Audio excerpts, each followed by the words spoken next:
Pemirsa, kembali lagi bersama saya Katarina Amelia di Breaking News TV1news.com. Pemirsa, Indonesia mendapat dukungan dan pengakuan dari negara lain, termasuk Israel, usai Indonesia memproklamasikan kemerdekaan pada 17 Agustus 1945. Namun sikap Indonesia tegas dengan menentang Israel.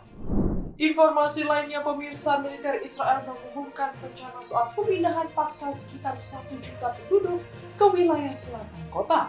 Pengumuman tersebut muncul setelah serangan terbaru menewaskan sedikitnya 40 orang, termasuk bayi, di tengah upaya bantuan kemanusiaan.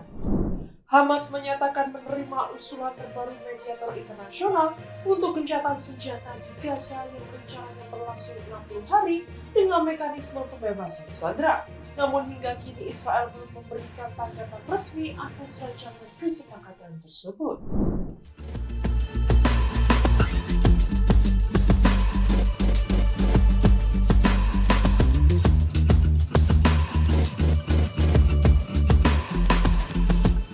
Hamas menyatakan menerima usulan terbaru para mediator internasional untuk menghentikan perang di Gaza.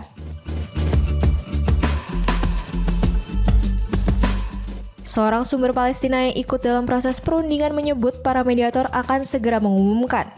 Kesepakatan tersebut sekaligus menentukan jadwal dimulainya kembali pembicaraan. Mediator yang terlibat antara lain Mesir, Qatar, dan Amerika Serikat yang juga menjanjikan jaminan pelaksanaan perjanjian serta komitmen melanjutkan negosiasi menuju solusi permanen. Hingga saat ini, Israel belum memberikan tanggapan resmi terkait perkembangan terbaru tersebut. Menurut pejabat Palestina, rancangan gencatan senjata awal berlaku 60 hari dengan mekanisme pembebasan sandera dalam 2 tahap.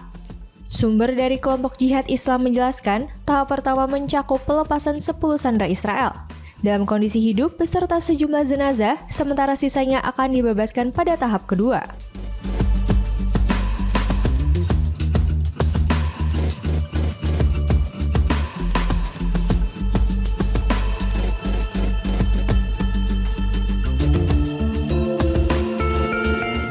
Negosiasi lanjutan disebut akan diarahkan pada kesepakatan yang lebih menyeluruh dengan dukungan internasional.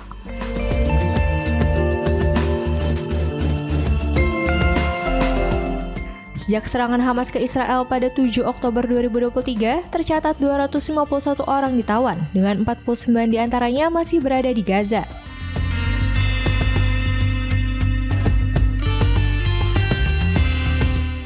Militer Israel menyebut 27 dari jumlah tersebut diyakini sudah tewas. Serangan yang sama menewaskan sekitar 1.219 orang, sebagian besar merupakan warga sipil.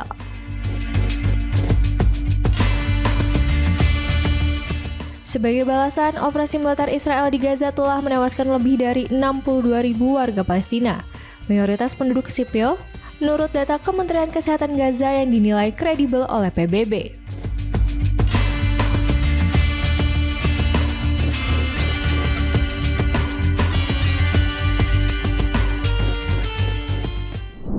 Ketegangan antara Israel dan Hizbullah merupakan isu yang sangat kompleks dengan akar sejarah yang panjang. Konflik ini tidak hanya melibatkan pertikaian langsung antara dua pihak, tetapi juga melibatkan berbagai kepentingan internasional dan regional. Baru-baru ini Amerika Serikat tiba-tiba saja mengancam Israel.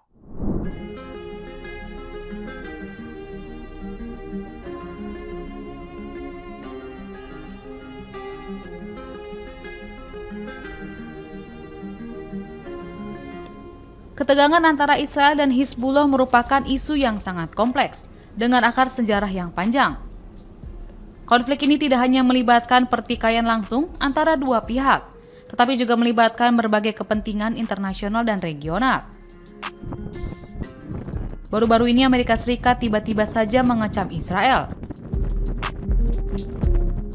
Utusan Amerika Serikat Thomas Barak menyerukan kepada pemerintahan Perdana Menteri Israel Benjamin Netanyahu untuk menghormati komitmen gencatan senjata yang mengakhiri perang dengan Hizbullah. Apalagi pemerintah Lebanon memulai proses pelucutan senjata kelompok tersebut. Berdasarkan perjanjian gencatan senjata, penggunaan amunisi di Lebanon harus dibatasi. Di mana senjata-senjata itu hanya boleh digunakan oleh negara bukan kelompok tertentu.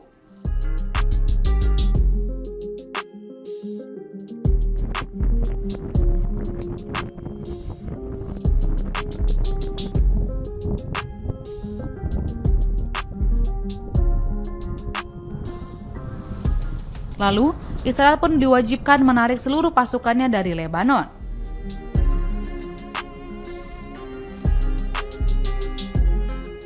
Meskipun Tel Aviv masih mempertahankan pasukan di 5 titik perbatasan yang dianggap strategis. Sebelumnya Hizbullah menyatakan menolak untuk menyerahkan senjata apabila Israel masih ada. Perdana Menteri Nawaf Salam menuduh Hizbullah mengeluarkan ancaman terselubung perang bersaudara yang sama sekali tidak dapat diterima.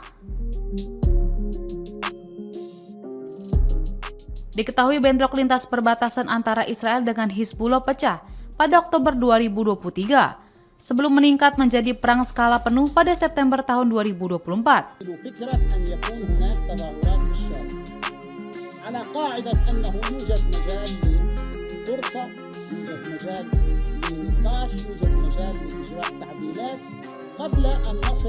Konflik tersebut menewaskan lebih dari 4.000 orang, termasuk pemimpin Hizbullah Hassan Nasrallah, dan melukai sekitar 17.000 lainnya. Meskipun gencatan senjata berhasil meredam sebagian pertempuran, Israel terus melakukan serangan hampir setiap hari di Lebanon Selatan. Israel berdalih mengatakan bahwa serangan tersebut menargetkan aktivitas Hizbullah. Untuk itu, misi Barak bertujuan untuk mencegah kembali terjadinya perang dengan mendesak kedua belah pihak untuk mematuhi kesepakatan.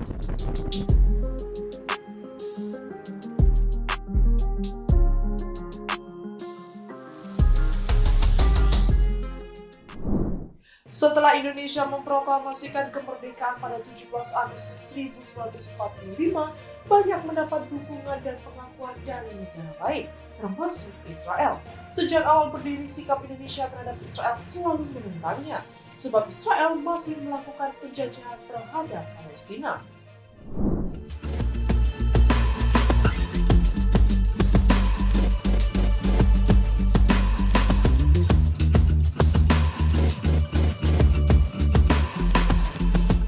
Setelah Indonesia memproklamasikan kemerdekaan pada 17 Agustus 1945, banyak mendapat dukungan dan pengakuan dari negara lain termasuk Israel.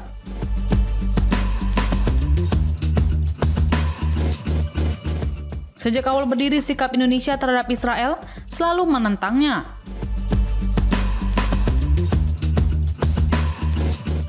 Sebab Israel masih melakukan penjajahan terhadap Palestina, hal ini menjadi sesuatu yang bertentangan dengan pembukaan Undang-Undang Dasar 1945.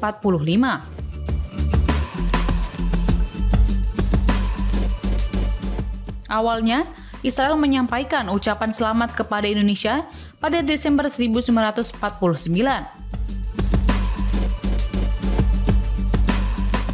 Presiden Chaim Weizmann dan Perdana Menteri Israel David Ben-Gurion mengirim telegram kepada Presiden Soekarno dan Menteri Luar Negeri. Telegram ini berisi apresiasi atas keberhasilan Indonesia mendapatkan pengakuan kedaulatan dari Belanda pada 27 Desember 1949. Namun, telegram itu tidak ditanggapi oleh pemerintah Indonesia. Menurut Greg Barton dan Colin Rabenstein dalam Indonesia and Israel, A Relationship in Waiting tahun 2005, Israel kembali mengirimkan pesan yang berisi pengakuan kedaulatan terhadap Indonesia.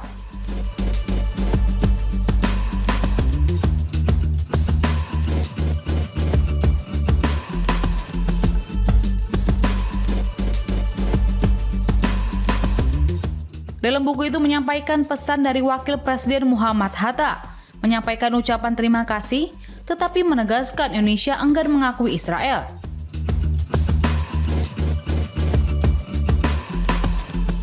Pada Mei 1950, pemerintah Israel kembali mengirim surat berisi tawaran bantuan kepada Indonesia yang tengah membangun roda pemerintahan pasca perang.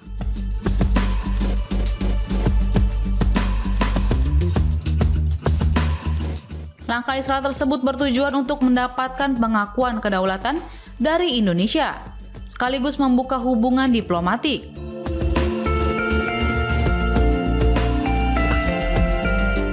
Akan tetapi Indonesia tetap menolak mengakui Israel dan tidak menjalin kerjasama dengan negara Zionis tersebut. Penolakan kepada Israel juga pernah dilakukan saat Indonesia ditunjuk sebagai penyelenggara Asian Games 1962 di era Presiden Soekarno. Momen itu terjadi pada tahun 1957 ketika Indonesia seharusnya bertemu Israel di babak playoff Piala Dunia 1958.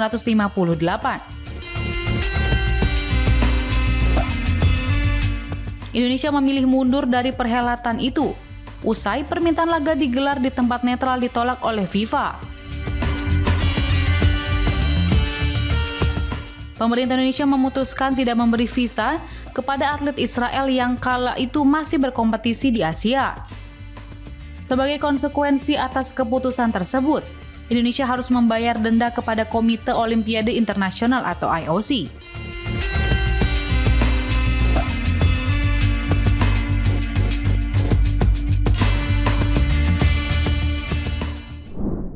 Warga Palestina di kota Gaza menolak rencana relokasi yang digagas Israel dan menyebutnya sebagai bentuk pengusiran baru di tengah perang yang telah menghancurkan sebagian besar wilayah tersebut.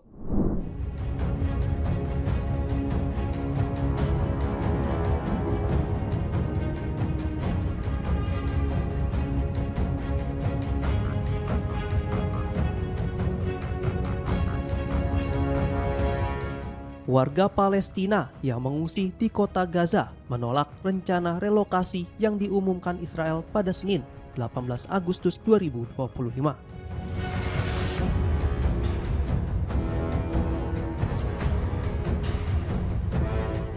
Sementara itu, kelompok militan Hamas pada Minggu, 17 Agustus 2025 menyebut rencana relokasi tersebut sebagai gelombang baru genosida dan pengusiran yang mengancam ratusan ribu penduduk kota Gaza.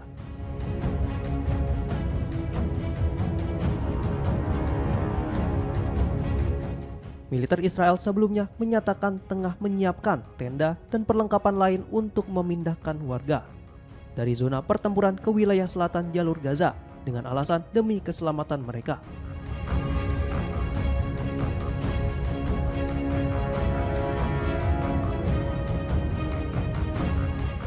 Namun, Hamas menilai langkah itu hanyalah kedok kemanusiaan untuk menutupi kejahatan brutal yang sedang dipersiapkan oleh pasukan pendudukan.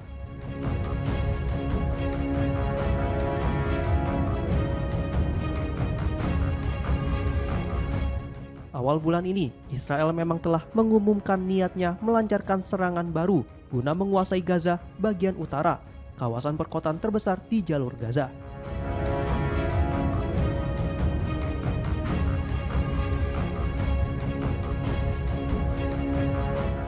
Rencana tersebut memicu keprihatinan dunia internasional terkait nasib 2,2 juta penduduk di wilayah yang sebagian besar sudah hancur.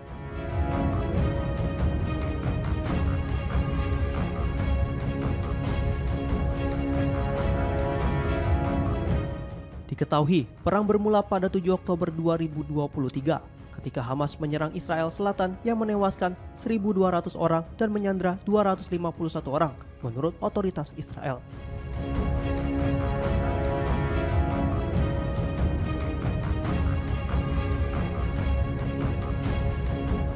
Saat ini, sekitar 20 dari 50 sandera yang tersisa diyakini masih hidup di Gaza.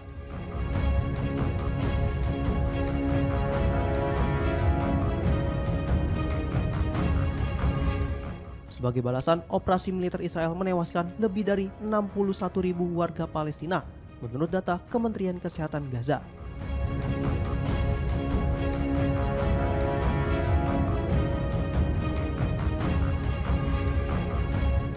Serangan itu juga menyebabkan krisis pangan, membuat mayoritas warga Gaza kehilangan tempat tinggal dan menghancurkan sebagian besar wilayah tersebut.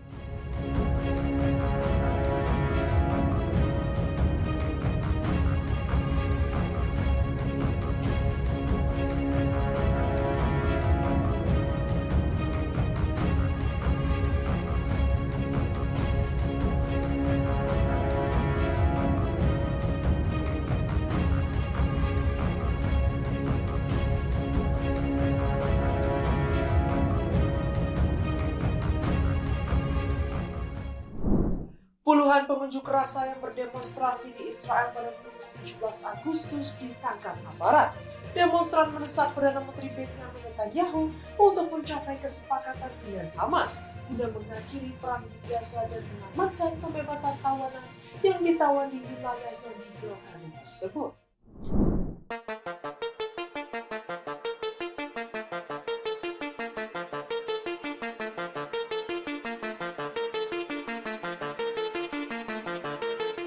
Situasi panas, ribuan pengunjuk rasa berdemonstrasi di Israel pada Minggu 17 Agustus 2025 menuntut segera diakhirinya perang di Gaza.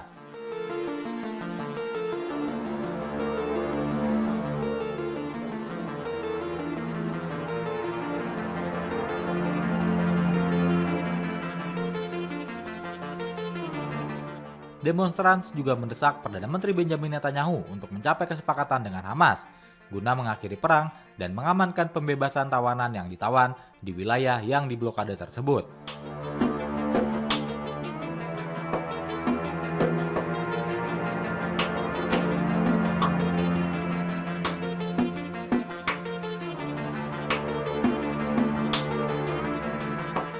Protes ini terjadi setelah pasukan Israel meningkatkan serangan mereka di kota Gaza, yang menyebabkan puluhan ribu warga Palestina yang kelaparan kembali mengungsi.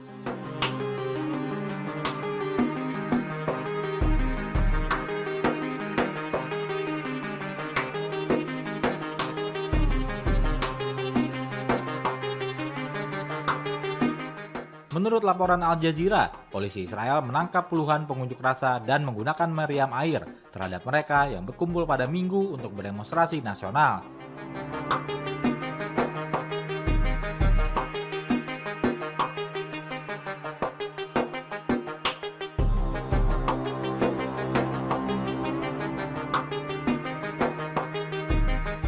Sementara itu, penyelenggara demonstrasi mengatakan kalau hampir setengah juta orang berunjuk rasa di Tel Aviv, menandai salah satu demonstrasi terbesar dan paling intens sejak konflik dimulai hampir 2 tahun lalu.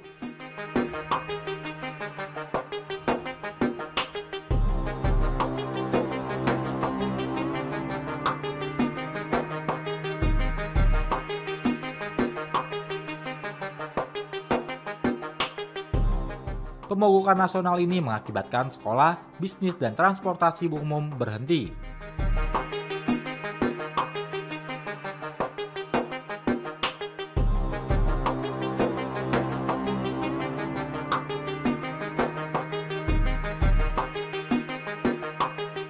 Sementara unjuk rasa diadakan di beberapa kota sebagai bagian dari aksi terkoordinasi 1 hari.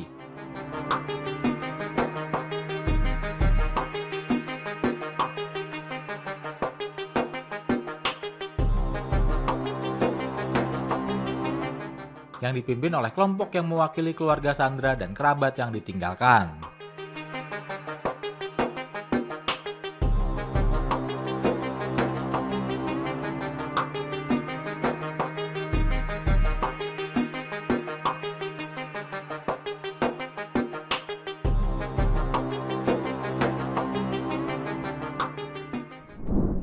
Warga Palestina di Gaza mengalami ketakutan dan kecemasan usai militer Israel mengumumkan rencana soal pemindahan paksa sekitar 1 juta penduduk ke wilayah selatan kota. Rencana jahat ini dilakukan menyusul serangan baru yang menargetkan pusat kota Gaza.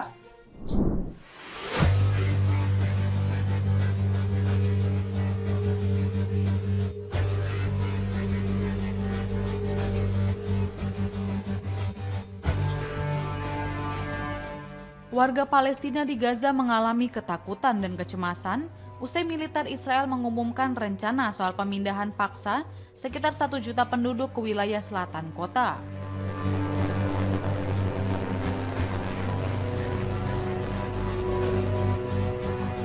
Rencana jahat ini dilakukan menyusul serangan baru yang menargetkan pusat kota Gaza.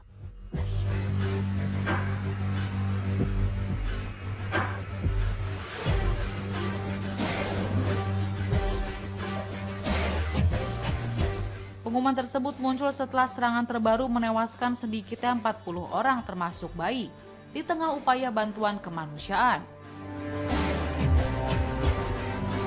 Israel menyatakan pemindahan ini bertujuan untuk keselamatan warga sipil dan menyediakan tenda serta perlengkapan melalui penyeberangan Kerem Shalom dengan pengawasan PBB dan otoritas Israel, mengutip The Guardian.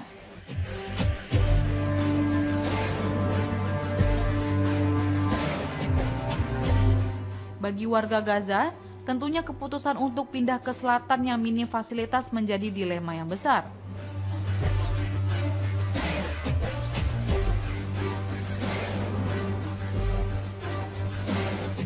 Mereka harus memilih antara meninggalkan rumah dan barang penting atau tetap tinggal. Namun, dengan risiko serangan yang mengancam nyawa.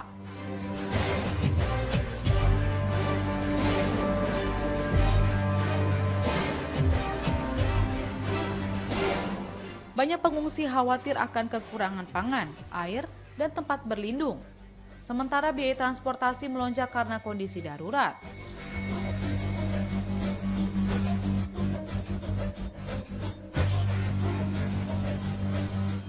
Di sisi lain, Amerika Serikat menghentikan penerbitan visa bagi anak-anak Gaza yang memerlukan perawatan medis setelah adanya tekanan politik daring.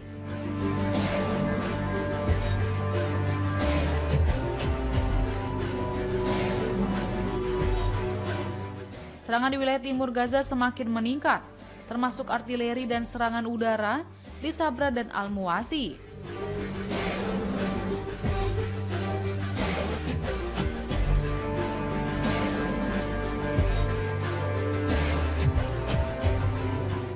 Serangan itu menewaskan bayi dan orang tua di tenda yang sebelumnya dianggap aman. Akibatnya banyak warga terpaksa mengungsi ke kamp-kamp di Gaza Tengah dan Selatan.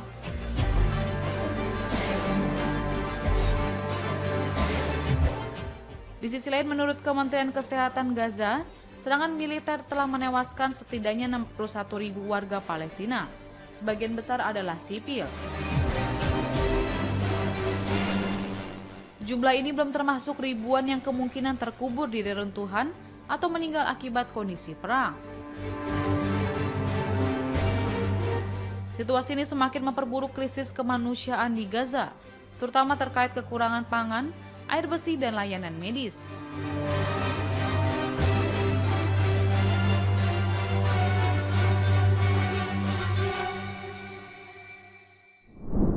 Ratusan ribu warga Israel turun ke jalan di Tel Aviv pada Minggu 17 Agustus menuntut diakhirinya perang Gaza dan mendesak kesepakatan pembebasan para sandera Hamas.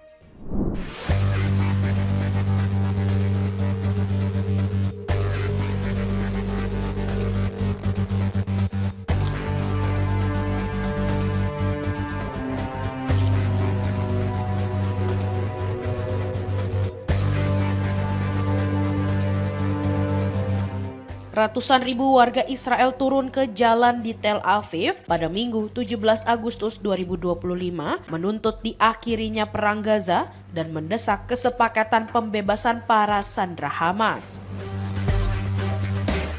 Aksi besar yang dipusatkan di lapangan sandera itu juga memicu mogok nasional, melumpuhkan transportasi, kantor, hingga universitas. Polisi menyebut hampir 40 orang ditangkap dalam protes tersebut.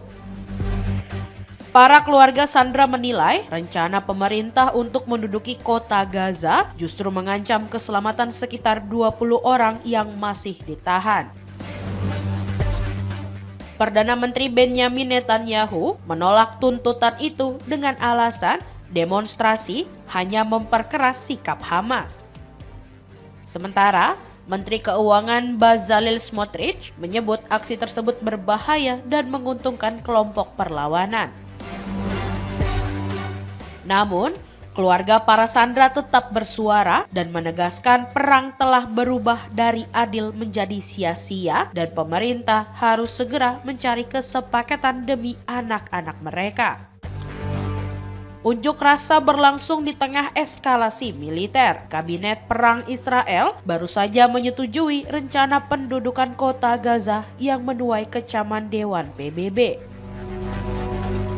Pada saat yang sama, serangan udara di distrik Zeitun menewaskan sedikitnya 40 orang.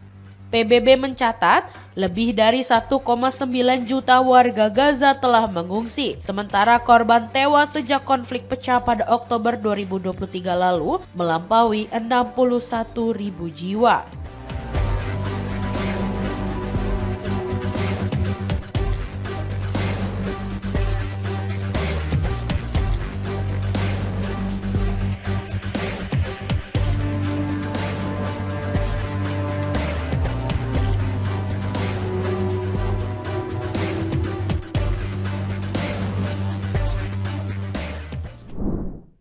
Jenderal Israel yang memimpin intelijen militer pada Oktober 2023, Aharon Halifa memberikan pernyataan mengejutkan.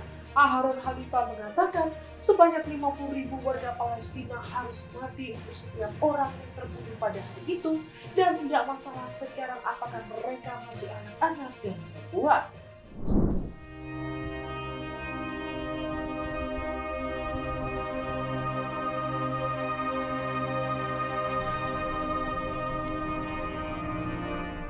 Jenderal Israel yang memimpin intelijen militer pada Oktober 2023, Aharon Halifa, memberikan pernyataan mengejutkan. Aharon Halifa mengatakan sebanyak 50.000 warga Palestina harus mati untuk setiap orang yang terbunuh pada hari itu.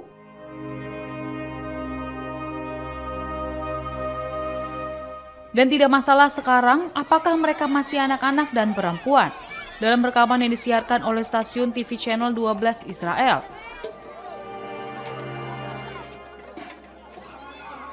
Ia menyebut jumlah korban tewas di Gaza yang menurutnya lebih dari 50.000 orang diperlukan sebagai pesan untuk generasi mendatang warga Palestina.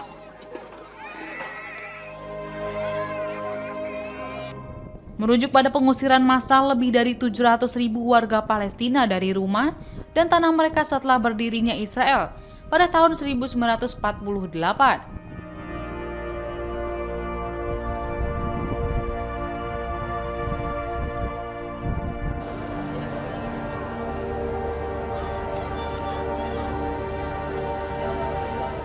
Diketahui banyak pemimpin dan media Israel telah menggunakan retorika genosida terhadap warga Palestina sejak serangan Hamas pada tanggal 7 Oktober.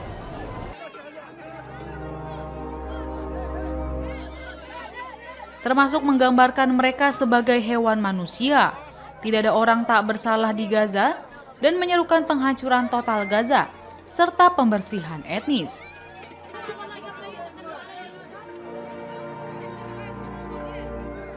Akan tetapi deskripsi Halifa tentang kampanye pembunuhan massal yang melibatkan anak-anak merupakan deskripsi langsung yang luar biasa tentang hukuman kolektif terhadap warga sipil yang ilegal menurut hukum internasional.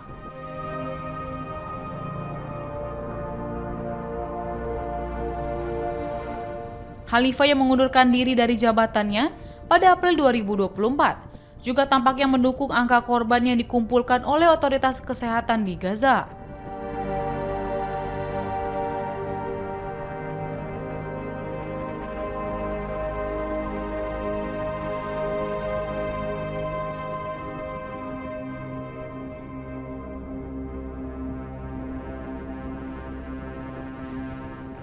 Angka tersebut seiring dikritik oleh pejabat Israel sebagai propaganda.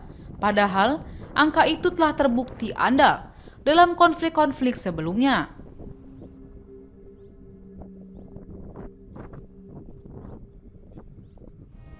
Sebelumnya, Kementerian Kesehatan Gaza mencatat korban tewas akibat serangan Israel telah meningkat di atas 60.000 jiwa.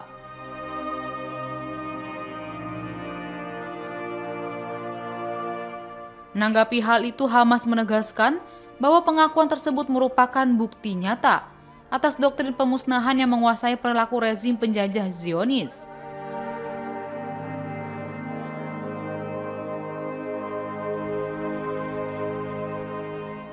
Sekaligus menegaskan kejahatan terhadap rakyat Palestina merupakan keputusan resmi yang diambil oleh pucuk pimpinan politik dan keamanan Israel.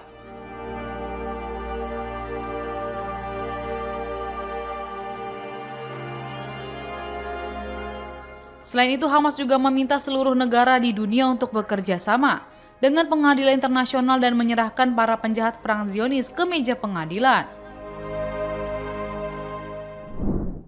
Demikian informasi yang dapat kami sampaikan pemirsa. Terima kasih telah bergabung bersama kami. Saya Katarina Amelia dan seluruh tim yang bertugas mengucapkan sampai jumpa di Breaking News TV One Newscom berikutnya.